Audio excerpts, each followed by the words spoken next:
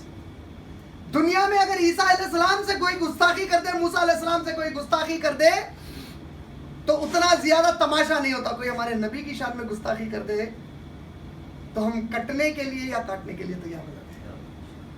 اسٹاؤنڈنگ results, ایسے نتیجے کبھی نکلے ہی نہیں زمین کے اوپر. If these 3 are the criteria to judge any human genius, اگر یہ 3 وہ پیمانے ہیں جس سے کسی کو سب سے کامیاب انسان مانا جا سکتا ہے, I would ask who could dare compare anyone with Muhammad صلی اللہ علیہ وسلم. پھر میں پوچھنا چاہتا ہوں کہ کس میں ہمت ہے کہ کوئی محمد صلی اللہ علیہ وسلم کے مقابلے میں کھڑا ہو کر دکھا دے ان 3 پیمانوں کے اوپر. میں اپنی گفتگو کو سورہ سبا کی آیت نمبر 28 جس سے میں نے بیان شروع کیا تھا اسی سے ختم کرتا ہوں. جس میں اللہ تعالیٰ نے فرمایا وما ارسلناک الا کافۃ للناس، اے میرے نبی ہم نے آپ کو تمام انسانوں کے لیے رسول بنا کر بھیجا ہے، بشیروں و نذیروں، آپ ان کو خوشخبری دیتے ہیں، ان کو ڈراتے ہیں، ولکن اکثر الناس لا یعلمون، لیکن اکثر انسان اس بات سے لا علم ہے کہ آپ ان کے رسول ہیں. وآخر دعوانا السلام علیکم. How do you expect me to translate it now? I know. It's been 1 hour. Yeah. MashaAllah. Yeah, but anyway, remembering the point that there are a few brothers and sisters who know English, my topic was about the glory of Prophet Muhammad sallallahu alaihi wasallam, and I said he is the most glorious after Allah subhanahu wa ta'ala for the Muslims. And then I pointed out that the primary reason for the Jews and the Christians to reject Muhammad sallallahu alaihi wasallam, as is generally discussed with a lot of people around the world, is one of the main reasons that they quote is because they think that Hajar alayhi salam was not a legal wife of Prophet Muhammad sallallahu alaihi wasallam. So they say if she is not the legal wife, how can there be a progeny from Hajar alayhi salam who is going to be the messenger? How can we accept that? So this is a wrong notion, this is a wrong teaching. Their Bible doesn't attest this. In fact, book of Genesis chapter number 3 verse number 16 refers to Hajar alayhi salam as the wife of Ibrahim alayhi salam. And in book of Genesis chapter number 17 verse number 15 verse number 13 verse number 11 verse number 21 and 22, Ismail alayhi salam is referred as the first son of Ibrahim alayhi salam. And then I said that we find from the seerah of Prophet Muhammad sallallahu alaihi wasallam, from the history of Muhammad sallallahu alaihi wasallam, that there were Jews and Christians who were living in Medina, in the city of Medina, but they didn't come to Makkah, they were living in Medina. The primary reason being that when the diaspora happened in 70 Christian era, when the Roman king expelled them from the Palestinian land that was at that time known as Canaan, the land of Canaan, and when they were expelled from there, the religious people and the people who had good businesses, they cooperated and coordinated with each other, and they settled in Medina because these people, they knew from the scripture that a prophet was going to come and he will establish a state in Medina. So they were waiting for the prophet to come. But when Muhammad sallallahu alaihi wasallam declared that I am the messenger, the Jews rejected him because they thought he is the progeny of Ismail alayhi salam, and they considered Ismail alayhi salam to be the son of Hajar alayhi salam, and they considered Hajar alayhi salam not to be a legal wife. That was one of the major reasons. Then I said that Allah subhanahu wa ta'ala to the Muslims indicated at the time of Prophet Muhammad sallallahu alaihi wasallam himself. I quoted the incident of Miraj when Prophet sallallahu alaihi wasallam ascended till the arsh, and I said the most important place on the earth in the sight of Allah is Kaabatullah, followed by Masjid an-Nabawi, and then followed by Baitul Muqaddas. But we find the incident of Miraj, such a great miracle happening from Baitul Muqaddas and not from Kaabatullah. One of the primary reasons being that Allah subhanahu wa ta'ala indicated that in Miraj we know that Muhammad sallallahu alaihi wasallam led the prayers, and all the Anbiya who came before Prophet Muhammad sallallahu alaihi wasallam, they were making salah with Muhammad sallallahu alaihi wasallam in his leadership, in his imamat. So it was an indication now a messenger has come and the leadership on planet earth has been changed by Allah subhanahu wa ta'ala. And he went to Baitul Muqaddas to lead, indicating again that his leadership is not limited to Kaaba, it's all over the earth. MashaAllah. And then when he returned from Miraj, and finally when in the Masjid al-Qiblatain in Medina, the Prophet sallallahu alaihi wasallam was ordered by Allah subhanahu wa ta'ala in Surah Baqarah, Surah number 2, ayat number 143, to change his direction from Baitul Muqaddas towards Kaaba for Salah.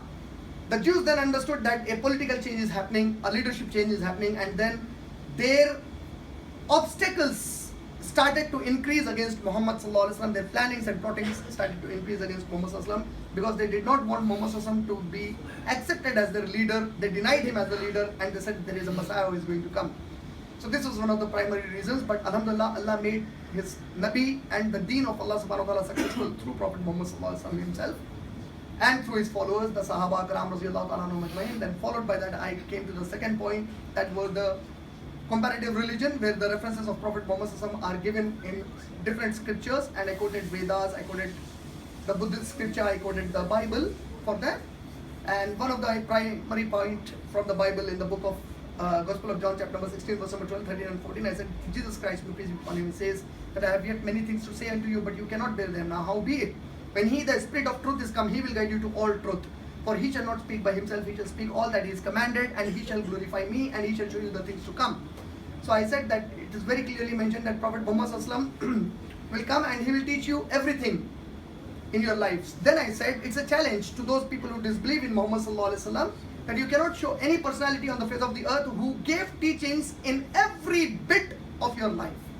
whether you're going to the bed, you're getting up from the bed, you see a good dream, you see a terrifying dream, how to go to your wife, how to look at your mother with compassion, how to look at your father with compassion, towards your wife, towards your neighbor, towards the Muslims, towards the non-Muslims, towards the animals. So every bit of our life we have been taught by Prophet Muhammad Sallallahu Alaihi Wasallam, and this itself is a great miracle of Muhammad Sallallahu Alaihi Wasallam, that no space has he left that is a part of the necessity of our life, and we do not find any teaching from Prophet Muhammad Sallallahu Alaihi Wasallam. And then the third part was, I quoted some historians, popular historians, who ranked them the number one leader of mankind, inshallah. Wa akhiru da'wana alhamdulillahi rabbil alamin. Assalamu alaikum. جزاک اللہ